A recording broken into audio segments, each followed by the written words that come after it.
बिस्मिल्लाहिर्रहमानिर्रहीम। अस्सलाम वालेकुम। आप देख रहे हैं लीगल डिस्कशंस और मैं हूं एडवोकेट नईम तरीन। आज कॉन्ट्रैक्ट एक्ट 1872 के जिस टॉपिक पे हम बात करने जा रहे हैं वो टॉपिक है क्लासिफिकेशन ऑफ कॉन्ट्रैक्ट, कि कॉन्ट्रैक्ट की दर्जाबंदी किस तरह की गई है और कॉन्ट्रैक्ट को कितने क्लासेस में डिवाइड किया गया है। इसमें हम 4 क्लासेस पे बात करेंगे, लेकिन आज फर्स्ट क्लास पे हम बात करेंगे जिसे कहते हैं अकॉर्डिंग टू इन्फोर्सिबिलिटी। जो 4 क्लासेस कॉन्ट्रैक्ट की कानून हमारे सामने बयान करता है उनमें सबसे पहली अकॉर्डिंग टू इन्फोर्सिबिलिटी है, सेकंड है अकॉर्डिंग टू फॉर्मेशन, थर्ड है अकॉर्डिंग टू परफॉर्मेंस और चौथी है 4th नंबर पे अकॉर्डिंग टू पार्टीज़। आज हम फर्स्ट देखते हैं कि classification of contract according to enforceability क्या होती है। अकॉर्डिंग टू इन्फोर्सिबिलिटी कॉन्ट्रैक्ट की जो पहली क्लास बयान करता है कानून वो है वैलिड कॉन्ट्रैक्ट। वैलिड कॉन्ट्रैक्ट वो कॉन्ट्रैक्ट होता है जो इन्फोर्सेबल बाय लॉ होता है, जिसमें वो तमाम एसेंशियल्स फुलफ़िल किए जाते हैं जो एक वैलिड कॉन्ट्रैक्ट के लिए लाजमी होते हैं। यानी हमने वो जो 10 एसेंशियल्स गुज़िश्ता एपिसोड में हमने समझने की कोशिश की थी, जिनमें offer and acceptance, lawful consideration, lawful object, इसी तरह writing and registration, not expressly declared void और पॉसिबिलिटी ऑफ परफॉर्मेंस वगैरह शामिल थीं। वो तमाम एसेंशियल्स जिस कॉन्ट्रैक्ट में मौजूद होते हैं उसे लॉ वैलिड कॉन्ट्रैक्ट कहता है। तीसरी जो खुसूसियत इस वैलिड कॉन्ट्रैक्ट में मौजूद होती है वो होती है parties are legally bound to perform it, कि फ्रीकैन जो होते हैं जिनके दरमियान ये वैलिड कॉन्ट्रैक्ट फॉर्मेट होता है, तय पाता है, ये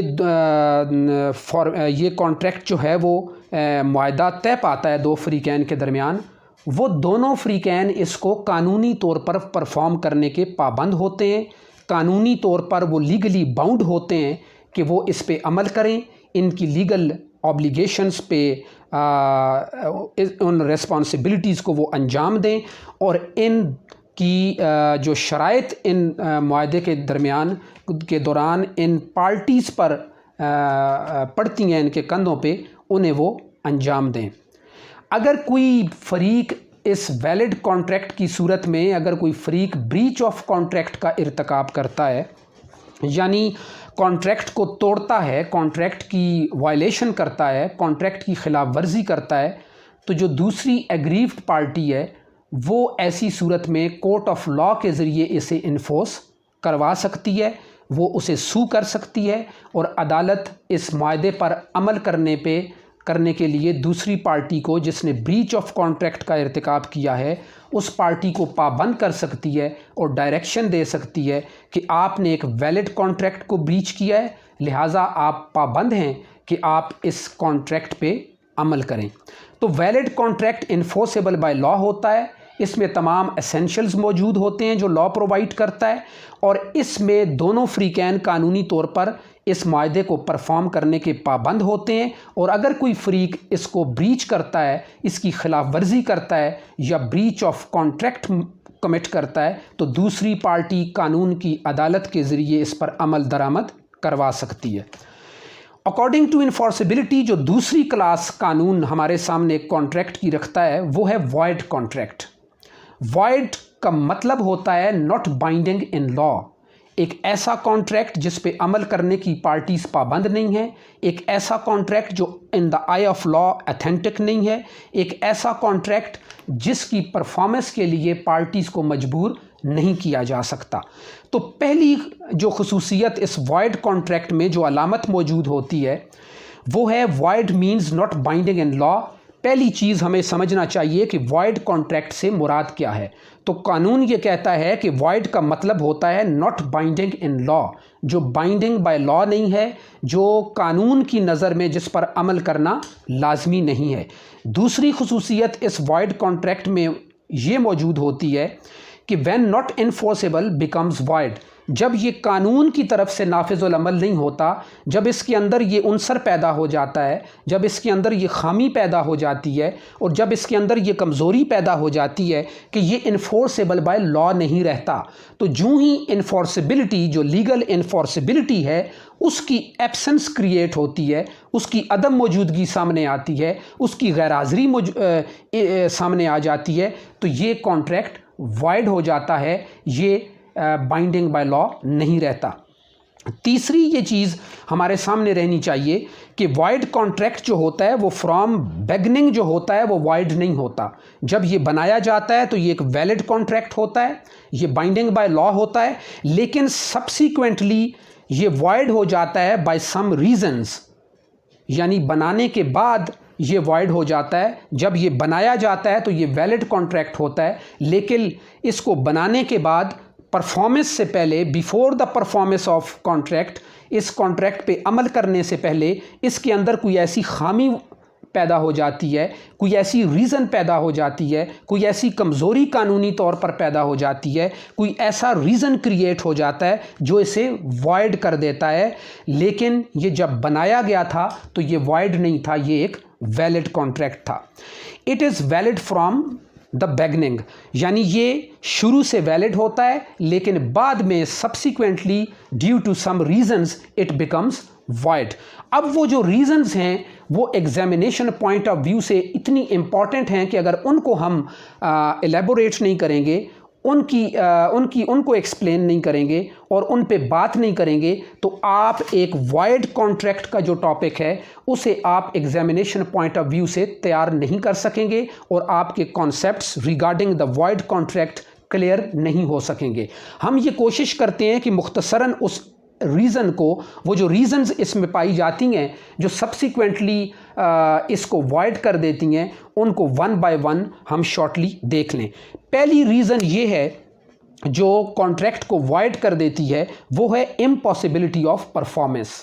यानी जब कॉन्ट्रैक्ट किया गया था तो ये परफॉर्मेबल था, इसको परफॉर्म करना आसान था, ये परफॉर्म किया जा सकता था, इस पे अमल दरामद किया जा सकता था और इसको परफॉर्म करना इम्पॉसिबल नहीं था बल्कि पॉसिबल था। लेकिन सब्सिक्वेंटली इसके अंदर एक रीज़न पैदा हुई, एक कमज़ोरी पैदा हुई, एक खामी पैदा हो गई। वो खामी क्या थी कि इम्पॉसिबिलिटी ऑफ परफॉर्मेंस का उनसर इसके अंदर क्रिएट हो गया था। यानी इसके अंदर कोई ऐसी वजह पैदा हो गई थी, एक ऐसी खामी पैदा हो गई थी कि अब एक पार्टी के लिए या दोनों पार्टीज़ के लिए इस मुआहदे पर अमल करना नामुमकिन हो गया था, मुमकिन नहीं था। दूसरी रीज़न जो है एक कॉन्ट्रैक्ट को जो वाइड कर देती है वो है सब्सिक्वेंट इलीगैलिटी। यानी जब ये कॉन्ट्रैक्ट बनाया गया था तो इसकी वैलिडिटी इतनी थी कि ये इलीगल भी नहीं था, ये लीगल था, ये कानूनी था, ये गैर कानूनी नहीं था।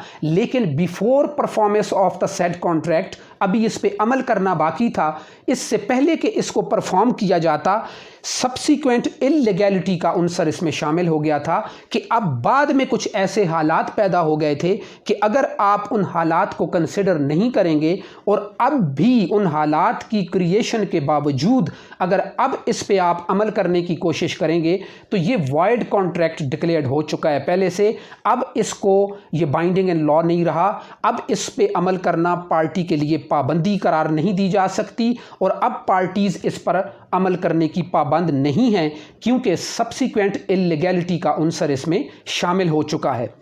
मिसाल के तौर पे जब आप कॉन्ट्रैक्ट कर रहे थे तो लॉ आपको परमिशन दे रहा था कि आप इस किस्म का कॉन्ट्रैक्ट कर सकते हैं, लेकिन कॉन्ट्रैक्ट करने के बाद जब परफॉर्मेंस की बात आई तो before the performance of this contract अगर कोई लॉ चेंज हो गया है, कोई लॉ में अमेंडमेंट आ गई है या कोई ऐसा नया कानून गवर्नमेंट ने अनाउंस कर दिया है और लेजिस्लेचर ने कोई ऐसा कानून बना दिया है कि आप इस किस्म का कॉन्ट्रैक्ट परफॉर्म नहीं कर सकते, जब परफॉर्मेंस से पहले कोई ऐसा लॉ एक्सचेंज हो गया हो या चेंज हो गया हो या अमेंड करके एक नया लॉ, एक नया ऑर्डर पास कर दिया गया हो गवर्नमेंट की तरफ से, तो उस के मुताबिक आप इस पे अब अमल नहीं कर सकते। अगर आप उस लॉ की वायलेशन करेंगे तो ये एक इल्लीगैलिटी आप कमिट करेंगे। लिहाजा इल्लीगैलिटी का अंसर जब किसी कॉन्ट्रैक्ट में आ जाता है तो वो वैलिड कॉन्ट्रैक्ट को भी वॉइड कर देता है। तीसरी रीज़न जो किसी वैलिड कॉन्ट्रैक्ट को वॉइड कर देती है वो है rejection of voidable contract.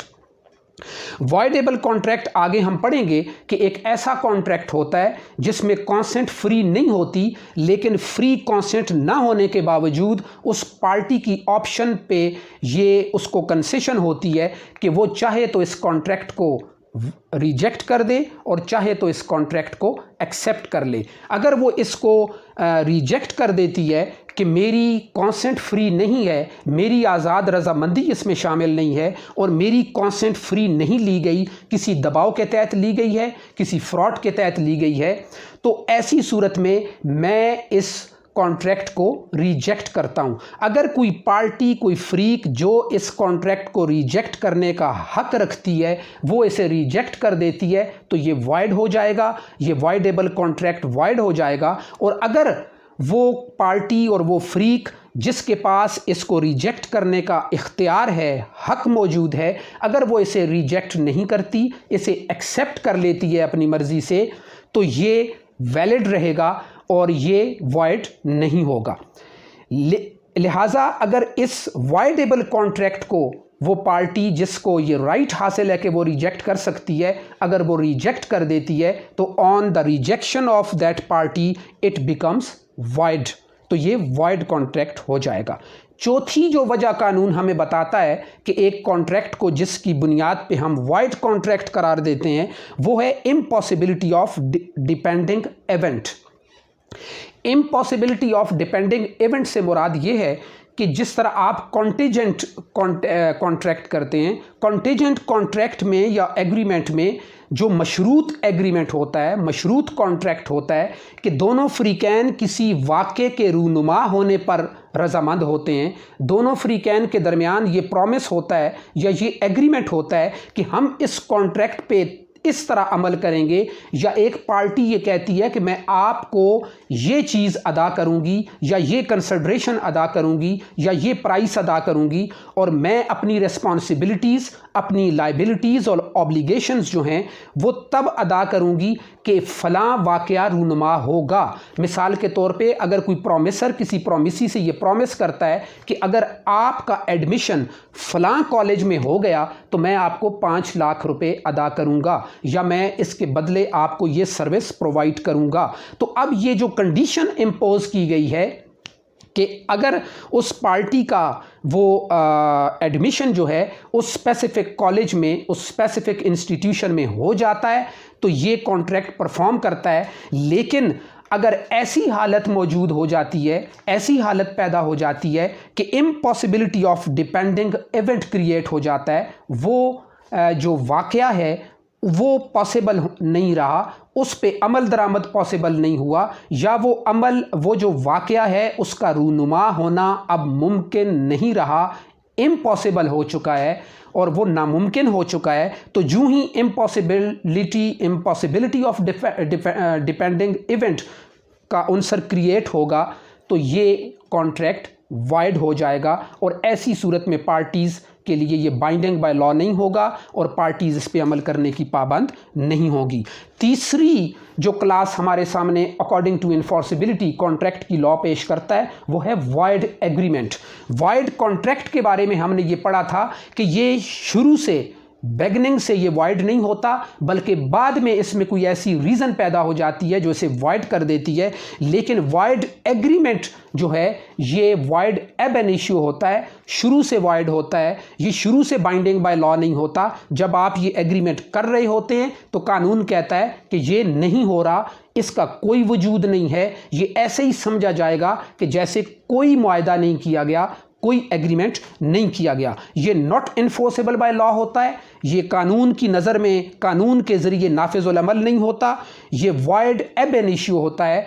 Void एब इनिशियो की इस्तिलाह से मुराद ये है कि ये शुरू से ही वॉइड होता है, बाद में कोई ऐसी चीज़ इसमें शामिल नहीं होती जो इसे वॉइड कर देती है और ये शुरू से वैलिड होता है, बल्कि ये शुरू से ही वैलिड नहीं होता, ये शुरू से ही वॉइड होता है और ये पार्टीज़ इस पे अमल करने की पाबंद नहीं होती, इसको परफॉर्म करने की पाबंद अकॉर्डिंग टू लॉ नहीं होती। इसमें वॉइड एग्रीमेंट में जो लॉ हमारे सामने एक वजाहत पेश करता है वो ये कहता है कि फ्री कॉन्सेंट के अलावा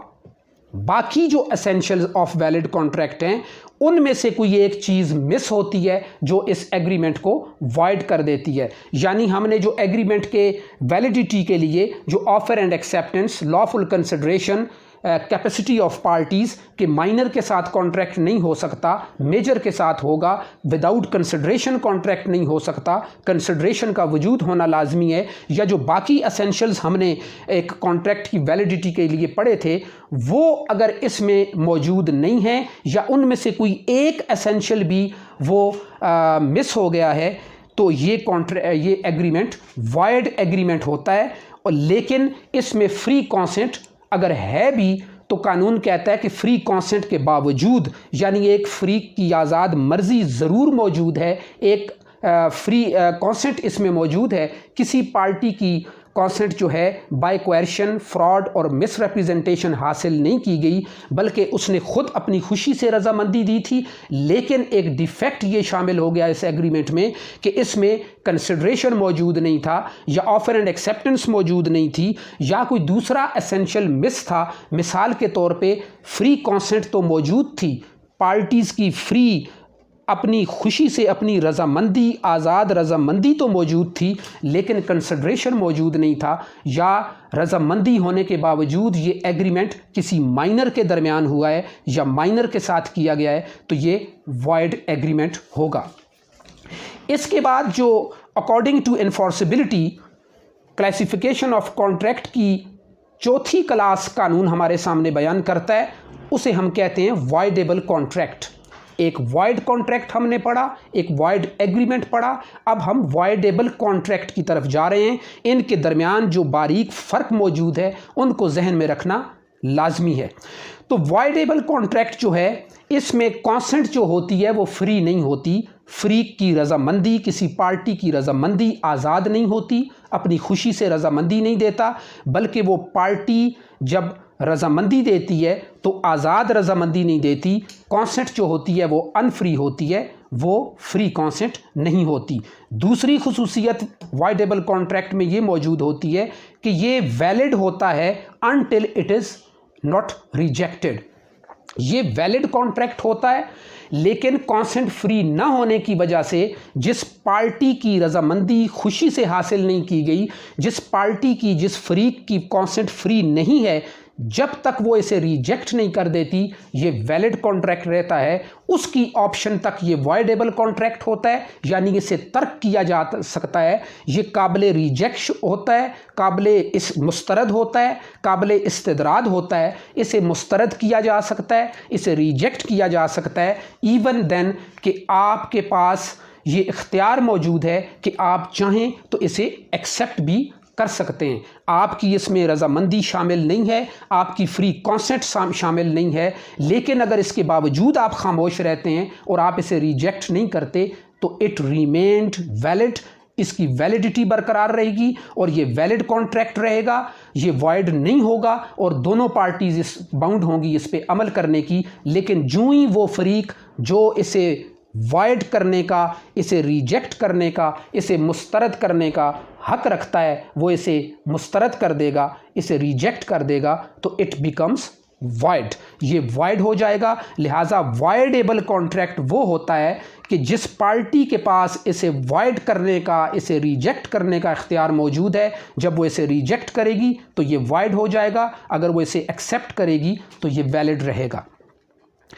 अब जो सूरतें एक कॉन्ट्रैक्ट को वॉइडेबल बना देती हैं वो कानून हमारे सामने रखता है। पहली सूरत ये रखता है, क्योंकि बेसिक कंडीशन, जो बेसिक रूल वॉइडेबल कॉन्ट्रैक्ट में कानून बयान करता है वो ये करता है कि वॉइडेबल कॉन्ट्रैक्ट वो कॉन्ट्रैक्ट होता है जिसमें किसी पार्टी की कॉन्सेंट फ्री नहीं होती, फ्री कॉन्सेंट हासिल नहीं की जाती, तो ऐसा कॉन्ट्रैक्ट वॉइडेबल कॉन्ट्रैक्ट है। अब वो कॉन्सेंट जो फ्री नहीं होती उसकी कितनी सूरतें होती हैं वो हम देख लेते हैं। पहली, जब हम बात करते हैं कि कॉन्सेंट फ्री नहीं है तो इसका मतलब ये होता है कि या तो वो बाय कोएर्शन हासिल की गई है वो कंसेंट, या वो बाय फ्रॉड हासिल की गई है, या वो थ्रू अनड्यू इन्फ्लुएंस हासिल की गई है, या वो थ्रू मिसरिप्रेजेंटेशन हासिल की गई है। यानी एक कॉन्ट्रैक्ट वाइडेबल कॉन्ट्रैक्ट होगा अगर उसमें किसी फरीक की कंसेंट कोएर्शन के ज़रिए हासिल की गई है, दबाव के ज़रिए, ज़बरदस्ती और सख्ती से हासिल की गई है, या उसमें कंसेंट जो है किसी फरीक की वो फ्रॉड के ज़रिए, धोखे के ज़रिए हासिल की गई है, या नाजायज़ दबाव डाल के, नाजायज़ असर डाल के, अनड्यू इन्फ्लुएंस के ज़रिए ना हक दबाव डालते हुए हासिल की गई है, या मिसरिप्रेजेंटेशन के ज़रिए हासिल की गई है, हक़ाइक़ छुपा कर हासिल की गई है और सच्चाई को छुपा कर और गलत बयानी करके हासिल की गई है। ऐसी सूरत में जो है वो कॉन्ट्रैक्ट वाइडेबल होगा और हम कहेंगे कि ये कंसेंट फ्री नहीं है। और इसके बाद जो दूसरी हालत और सूरत कानून हमारे सामने बयान करता है कि ऐसी सूरत में भी एक कॉन्ट्रैक्ट वाइडेबल कॉन्ट्रैक्ट हो जाएगा कि preventing to do the promise, जो किसी प्रॉमिस को परफॉर्म करने के लिए, एक प्रॉमिस को, एक एग्रीमेंट पे अमल करने के ख़िलाफ़ अगर कोई दूसरी पार्टी उसे प्रिवेंट करती है, उसे मना करती है, उसके रास्ते में रुकावट डालती है, तो ऐसी सूरत में भी ये अदर पार्टी की ऑप्शन पे, जो दूसरी पार्टी है उसकी ऑप्शन पे जिसको रोका जा रहा है, ये वाइडेबल कॉन्ट्रैक्ट होगा। वो चाहे तो इसको रिजेक्ट कर सकता है। और तीसरी जो सूरत हमारे सामने कानून बयान करता है कि एक कॉन्ट्रैक्ट को हम किस तरह वाइडेबल करार देंगे, वो कहता है कि एक स्पेसिफाइड पीरियड, एक टाइम अगर मुकर्रर किया गया है किसी कॉन्ट्रैक्ट में और कहा गया है कि ये लाइबिलिटी, मैं ये ज़िम्मेदारी एक ख़ास स्पेसिफिक पीरियड के अंदर मैं पूरी करूँगा। यानी जब दो पार्टीज़ के दरमियान कॉन्ट्रैक्ट होता है और उसमें जो कंसिडरेशन, जो लाइबिलिटीज़ और जो सब्जेक्ट मैटर और जो काम करने का जो फ़ैसला किया गया है, उसके लिए कोई दिन मुकर्रर किया गया है, कोई घंटे मुकर्रर किए गए हैं, कोई महीना मुकर्रर किया गया है, या एक स्पेसिफाइड पीरियड जो है वो क्रिएट किया गया है, तो स्पेसिफिक पीरियड के अंदर अगर कोई पार्टी अपनी जिम्मेदारियां पूरी करने में नाकाम हुई है, वो फरीक उस मुआहदे पर अमल करने में उस एक ख़ास पीरियड के अंदर, इस ख़ास मुद्दत के अंदर अगर नाकाम हो गया है, तो ये एक वाइडेबल कॉन्ट्रैक्ट होगा। दूसरी पार्टी चाहे तो इसके बावजूद उसे एक्सेप्ट कर ले और दूसरी पार्टी चाहे तो इसके बावजूद उसे रिजेक्ट कर सकती है। जो ही उसे रिजेक्ट करेगी ये वाइड हो जाएगा, और जब इसे रिजेक्ट नहीं करेगी, एक्सेप्ट कर लेगी, तो दोनों पार्टीज़ के लिए ये वैलिड कॉन्ट्रैक्ट होगा, बाइंडिंग बाय लॉ होगा और दोनों पार्टी इस पे अमल करने की पाबंद होंगी। पांचवी जो क्लास अकॉर्डिंग टू इन्फोर्सेबिलिटी कॉन्ट्रैक्ट की कानून हमारे सामने रखता है वो है अनएन्फोर्सेबल कॉन्ट्रैक्ट। वो कॉन्ट्रैक्ट जो इन्फोर्सेबल बाय लॉ नहीं होता। इसके अंदर कानून हमें ये बताता है कि इसके अंदर कुछ टेक्निकल डिफेक्ट्स पैदा हो जाते हैं। यानी मिसाल के तौर पे राइटिंग के लिहाज से हवाले से या रजिस्ट्रेशन के हवाले से अगर कोई डिफेक्ट इसके अंदर टेक्निकल पैदा हो गया है, यानी अगर कोई मुआहदा तहरीर करना था और आपने तहरीर नहीं किया, आपने इसको रजिस्ट्रेशन इसकी करवानी थी और आप रजिस्टर्ड नहीं करवा सके, तो कोर्ट ऑफ लॉ कहती है, लॉ ये कहता है कि ये टेक्निकल डिफेक्ट्स इसके अंदर पैदा हो गए हैं, क्रिएट हो गए हैं, लिहाजा ये अनइन्फोर्सेबल कॉन्ट्रैक्ट है, इस पे अमल नहीं किया जा सकता, इसे नाफिज नहीं किया जा सकता थ्रू कोर्ट ऑफ लॉ। लेकिन साथ कानून हमें ये बताता है कि जब इसकी ये टेक्निकलिटीज़ दूर कर दी जाती हैं, जब ये टेक्निकल डिफेक्ट्स रिमूव कर दिए जाते हैं, तो इट कैन बी इन्फोर्स्ड। छठी और आखिरी क्लास जो अकॉर्डिंग टू इन्फोर्सेबिलिटी कॉन्ट्रैक्ट की लॉ हमारे सामने रखता है वो है इल्लीगल एग्रीमेंट, गैर कानूनी मुआहदा, गैर कानूनी एग्रीमेंट, गैर कानूनी मामला। इल्लीगल एग्रीमेंट के अंदर जो अलामात कानून हमारे सामने रखता है वो पहली ये रखता है कि ये फॉरबिडन बाय लॉ होता है, ये कानून की नज़र में मना होता है, कानून ने ऐसा एग्रीमेंट करने से मना कर दिया होता है, ये परमिटेड बाय लॉ नहीं होता और ये फॉरबिडन बाय लॉ होता है। दूसरी जो खुसूसियत इस इल्लीगल एग्रीमेंट के अंदर होती है वो कानून हमें ये बताता है कि ये इल्लीगल एग्रीमेंट जो होता है ये ऑटोमेटिकली ऑल्सो वाइड कॉन्ट्रैक्ट भी होता है। यानी जब ये गैर कानूनी है तो इस पे अमल करना भी ज़रूरी नहीं होता, अमल करना भी मना होता है और ये वाइड होता है, ये बाइंडिंग बाय लॉ नहीं होता।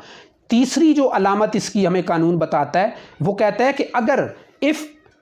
It is permitted by law, अगर इसकी इजाज़त कानून दे दे तो एक नुकसान नतीजे के तौर पे आता है। इसका मंतकी नतीजा ये निकलता है कि ये पब्लिक पॉलिसी को अपोज करता है, ये किसी शख्स को इंजरी कॉज करता है, या ये किसी शख्स की प्रॉपर्टी को नुकसान पहुंचाता है या इंजरी कॉज करता है। और लॉ इसे, कोर्ट ऑफ लॉ इसे इमोरल डिक्लेयर करती है। अदालत कहती है कि ये गैर अखलाकी एग्रीमेंट है, और अदालत कहती है कि ये जुर्म है और इसकी सज़ा बाकायदा मौजूद है। लिहाजा इल्लीगल एग्रीमेंट जो है ये इन्फोर्सेबल बाय लॉ नहीं होता, ये बाइंडिंग बाय लॉ नहीं होता, ये वॉइड